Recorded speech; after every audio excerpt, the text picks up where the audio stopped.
अनिर्विण्णस्थविष्टो भूर्धर्मयूपो महामखः नक्षत्रनेमी नक्षत्री क्षमा क्षामः समीहनः अनिर्विण्ण कधीही खिन्न न होणारा, स्थविष्ट विराट रूपाने स्थित असलेला, अभू अजन्मा जन्मादी विकार ज्याच्याजवळ नाहीत असा, किंवा भू असा पाठ घेऊन जगदरूपाने जन्माला येणारा, पृथ्वी स्वरूप,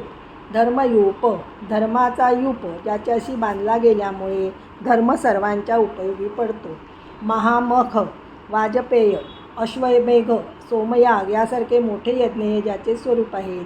किंवा मोठे मोठे यज्ञ ज्याने केले आहेत, किंवा ज्याला यज्ञ अर्पण करणारे महान ठरतात तो,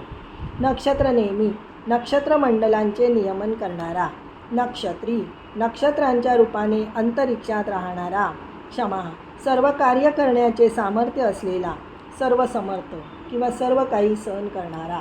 क्षमासी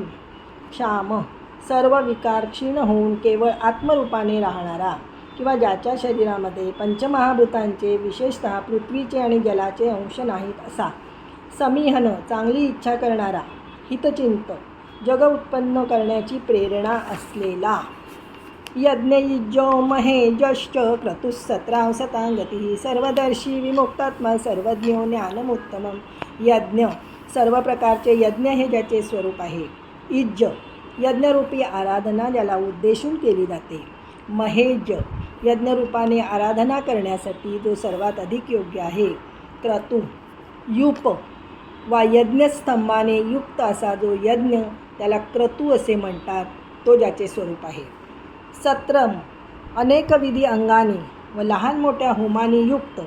असा सातत्याने दीर्घकाल चालणारा जो यज्ञ त्याला सत्र असे म्हणतात, ते सत्र हे ज्याचे स्वरूप आहे, किंवा सत्याचे जो रक्षण करतो तो, सतांगती सज्जनांना व सत्पुरुषांना जो प्राप्त करून घेण्यास योग्य असा वाटतो, ज्याच्या प्राप्तीसाठी ते प्रयत्नशील असतात, सर्वदर्शी सर्व भूतमात्रांचे सर्व प्रकारचे प्रगट अप्रगट वर्तन जो पाहतो, विमुक्तात्मा ज्याचा आत्मा स्वभावताच सर्व प्रकारच्या बंधनापासून मुक्त आहे, सर्वज्ञ सर्व काही जाणणारा, ज्ञानमुत्तमम श्रेष्ठ असे वेदांत ज्ञान हे ज्याचे स्वरूप आहे, किंवा नित्यसिद्ध दिक आणि काल यांनी मर्यादित न होणारे व मोक्षप्राप्तीचे एकमेव साधन असे शुद्ध ज्ञान ज्याचे स्वरूप आहे.